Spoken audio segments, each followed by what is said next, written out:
ndabashimira cyane nategereje umwanya muremure kugira ngo mbabone mbashimire ku bintu mwakoreye igihugu cyacu mperutse kujyayo ndahayoberwa rwose nasize ari amatongo ndahayoberwa rwose ndahayoberwa ndabaririze imihanda barangaragaza nuko ukubashimira n'ukubasabira ku Mana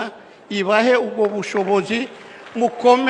mukomeze murambure murambe abavandimwe bose bari hano namwe dushire hamwe tujye hamwe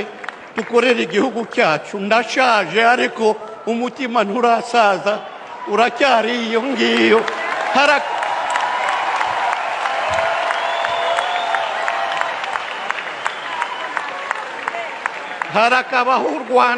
harakabaho u Rwanda harakabaho